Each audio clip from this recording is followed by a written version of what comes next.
fatal heart impacts, past painful scars. In fact, I blast tasteful bars and pass. I back up my actions, fact don't ask, grab reactions, jacked attack with every word, then act with class as they hear me snap. I got nothing to lose, cause I fought and felt the bruise. Now I'm not the one confused, call the shots and they produce. I ain't lost, I'm finally loose. Pick a new silver excuse, I need the views to boost me to a new abuse of being used. Everybody wants a piece now, y'all can rest in peace now. You're dead to me, so peace out. Remember, you're discreet now. Get ready for defeat now. Alrighty, hello everybody. This is Kirusho here, and now, whenever we last left off with this series, we had Izuku Midoriya. He has just met with the first immortal, gotten some of his blood, shared it with Toga and Celine. Then they went and took over a convent. Midoriya getting vampires to follow him with the fact that he can walk in the sun. And he is a potential bridge for the species. Now, they are viewing him as a prophet, since it is seen that he has bestowed these two vampires with the ability to walk in the daylight. Now, Midoriya did then command his people to open fire on people who are not going to follow them. Now, with that being said, we do pick up Midoriya about almost a month later. Now, Midoriya, he has somewhat adjusted to this life. He is taking a shower currently, and he does get out and get changed. Midoriya actually putting on pants that are clean, and then a shirt that is also clean, something that he is not used to. Now, Midoriya, he then does actually go to walk out of his room, as somebody does go to hand him a firearm. Midoriya taking it and checking to see if it's loaded, as he would just go to put that down in his holster. Now, Midoriya then actually does walk into the room that he does see everyone in, before grabbing a coat that is on the wall, and slipping it on. Now, Midoriya does actually just look at this. It's a very long black trench coat. I can get used to this. Now, Midoriya would then start to address his people, telling them that this is going to be a brand new day for everyone. Now, he understands that with the way that he's been leading them, they have not yet gotten the blood and have not become daywalkers, as they do refer to them. Now, Midoriya would inform everyone that he does have plans for the way that the world will change. Now, Midoriya does begin to start speaking, talking about how, first of all, on the agenda they must hunt down the first Lycan. Now, everyone does find this to be quite, wow, big plans. Now, Midoriya then also does say that they also need to take down the first vampire before he does awaken. Now, this is all quite strange, and everyone does begin to start erupting, even death dealers, who do want to know why this is the case. Midoriya informing them that he does have a few theories, and he doesn't really know too much about it, talking about how they are a supernatural species, are they not? Now, a few of the vampires do look at each other. Even they cannot answer that question. Now, Midoriya then does actually say exactly, no one knows the answer. And he does want to test that theory at least. These two would be the biggest two against his rule, and his way and path to a peaceful existence. Now, Midoriya does tell them that he wants to end all of this, end their petty little war, because he's at the direct center of it all, being what he is.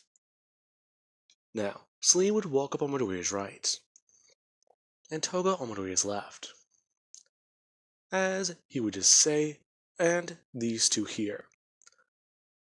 They've been the ones to help him for the longest amount of time.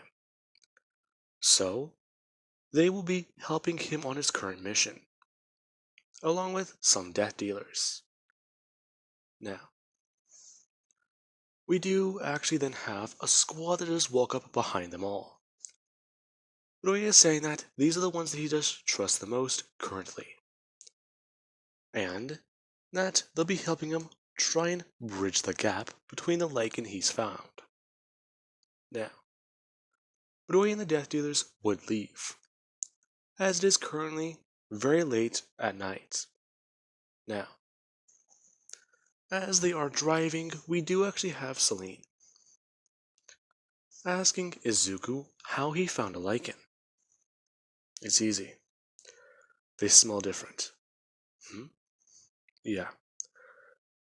By the way, I've been going to a place. Followed him and tracked him there. You want to try talking to the guy. Now, Midoriya would eventually arrive, him informing his people to stay nearby and on standby. If they hear gunshots, then that means they need to barge in. Now, we do then have Midoriya who does go walking into an alleyway, as he does go down a staircase, and then go to where a door is. A large man standing in front of it, telling him that he can't be here. I beg to differ. I'm here tonight to have fun. Have fun? Yeah, you know. I might even go for a bite later. I see. Well, come on in. Now, the man, he didn't think Midoriya knew the password, as Midoriya's walk into a Lycan fight club. Now, Midoriya, he does walk through the door and head down another staircase, it stretching to be 3 floors down, as Midoriya would then walk in and see it. Now, it is a giant arena. It could be best attributed to an abandoned warehouse or a stadium. This place is huge from the inside, especially since, well, looking down, you can see the Fight Club. There are 2 Lycans down, and they are currently fighting to the death to see which one will prevail. As Midoriya, he actually does start to walk around, asking questions as he doesn't want to decide to break up the fight and get everyone's attention. Now, we do then have Celine, who she actually is staying at the rooftop and looking down into a glass window, seeing that Midoriya, he has just jumped into the arena. And the moment he did actually jump in, he did bring his gun up, pulling the trigger and then screaming for everyone to be quiet. The 2 Lycan actually going to rush towards him. Before Midoriya does just do one simple thing. He brings up his left hand and fires a bullet directly into one's brain, the other one rushing him as Midoriya does actually transform his right arm, being able to grab the Lycan as it did lunge at him, it trying to scratch away at Midoriya's face, as Midoriya did just snap its neck easily, before dropping it to the ground.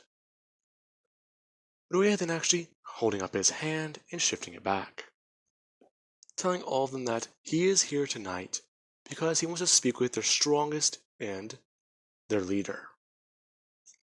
Now, a lot of Lycan are looking around, and some do have the idea to rush Midoriya.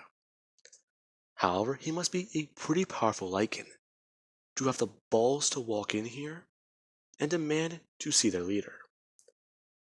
Now, we actually do have an 8-foot tall man, who he would actually go to jump down from a very tall place. Now, he jumps off of the top floor, as he does land onto the arena and look up.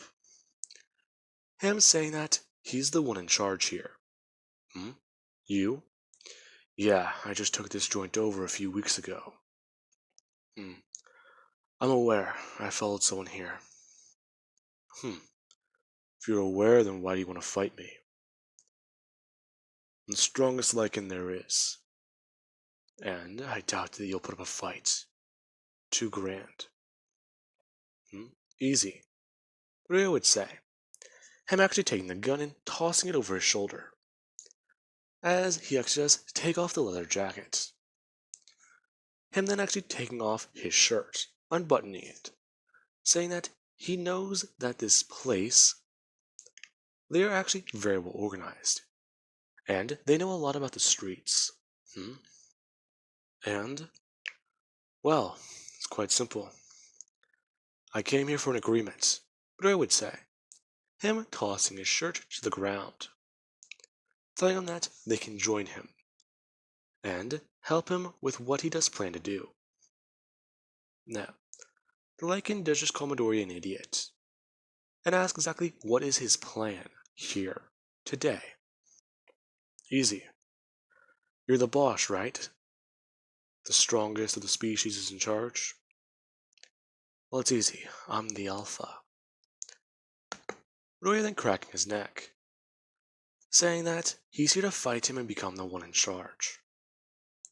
Now, the man does actually just rush towards Midoriya, him beginning to transform into a lichen. As Midoriya does actually begin to transform himself, everyone's surprised whenever Izuku, he actually doesn't grow bigger. At least, not that much.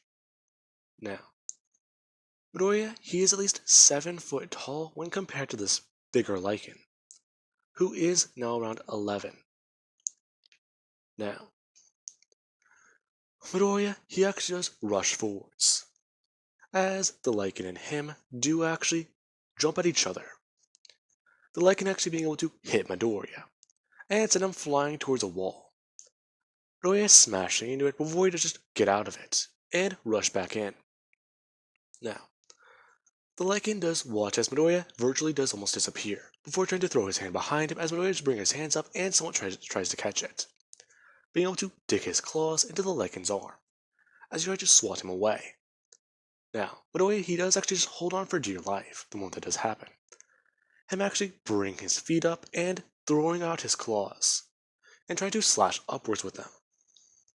Now, the lichen does try to back away, however Midoriya does actually cut his face, as Midoriya isn't flying backwards, him being able to land on a wall as he does bring his hands upwards above him to actually grab onto it. Now, Midoriya does just scurry up the wall, as the lichen does turn around and try to run towards Midoriya, him actually running up to the pillar as he does start to climb up the wall himself. Midoriya actually letting go as he does begin to fall, him smashing his feet directly into the lichen's face, before just leaping off of him. The lichen actually going back down towards the ground with this force. Midoriya up in the air, landing quickly and turning around, as the lichen is rushing back towards him. Midoriya actually deciding to run towards him himself. The lichen going to throw out another right hook. And Midoriya, he does see that. Him actually going high, being able to grab the guy by his fist and throw it towards the ground, before running up his hand and just going to stab his fingers directly into the lichen's throat. Now, Midoriya does actually do this, as he would then run his fingers to the right. Now, Midoriya, he actually doesn't spin around and grab the lichen by, well, the throat he just cut. The lichen trying to bring up his hands as Midoriya does actually grab him by his left finger, or a finger on his left hand, and he does then break it and tear it off. The lichen screaming out more as Midoriya, he actually does go to bring up his leg and wrap it around the guy's right arm before just pulling it hard. Now, Midoriya does dislocate his arm, as the lichen does fall forwards. Now, Midoriya, he doesn't just do one thing. To show his strength among the lichen, I'm going to reach his hand down and rip out the guy's head, or his spine. Now, the one Midoriya does do this does show a brutal change of leadership. Before he does just look around and scream. Now, a lot of people there were quite surprised by this. He just beat the boss. Now, before anything can happen further, we actually have back on the rooftop, as the death dealers do begin to see movement around the area. Midoriya's gunshot did actually attract the attention of local law enforcement, and pro heroes were sent in as well to investigate. As the loud sound was heard, and a group of pros did begin to head towards the area.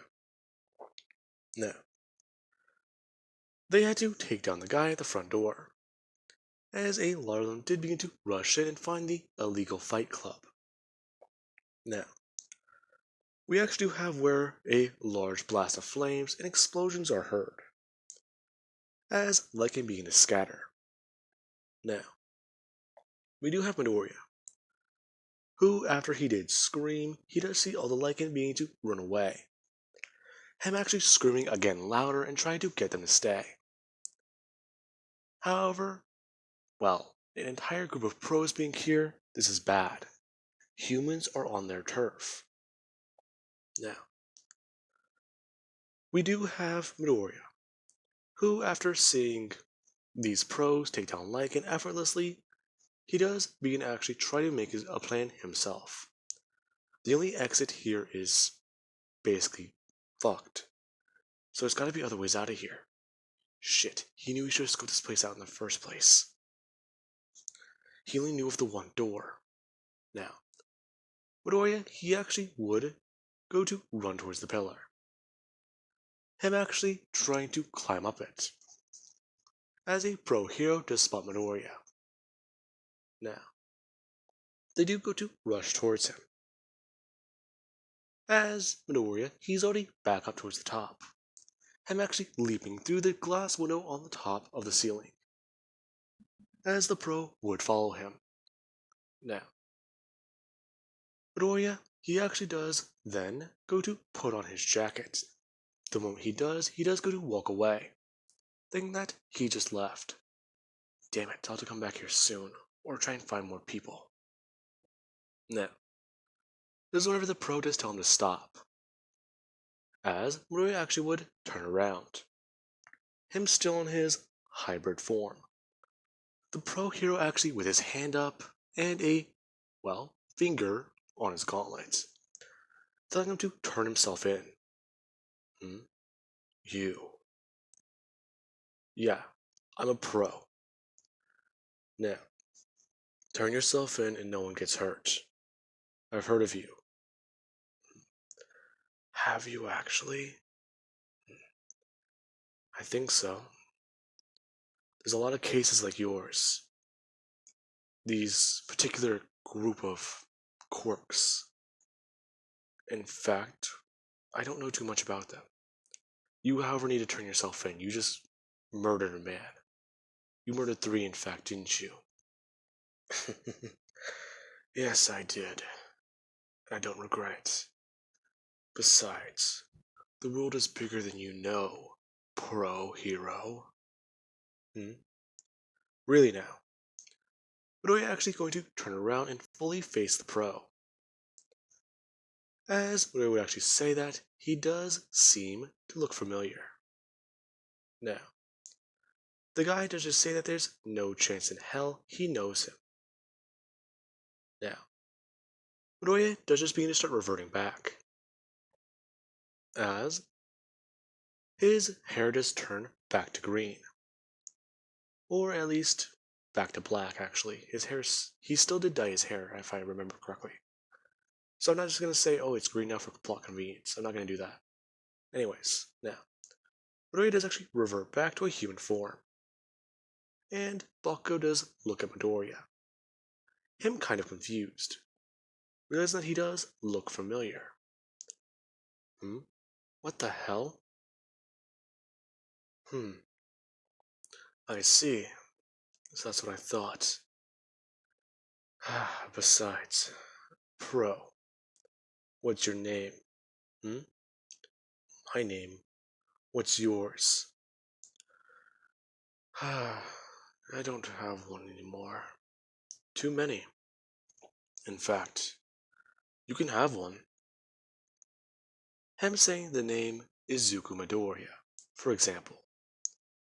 Now, the pro hero is astonished, as he doesn't say, no way. You can't be. Now, we actually do have somebody who does come flying up behind Bakugo, asking if he's caught the culprit.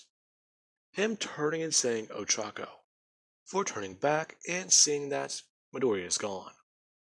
Hmm? Wait, he was just here.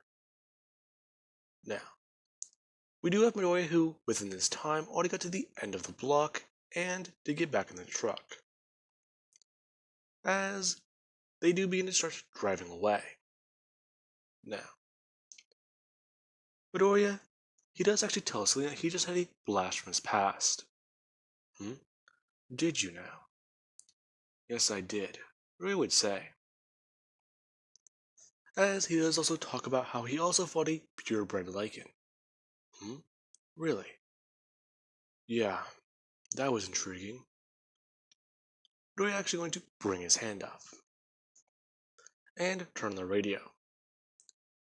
Him actually looking over at Celine as she does just watch as Midoriya does do this. Her giving a light smile. Now, with that being said, I do hope you guys enjoyed and have an amazing night. I'll catch you guys in the next part.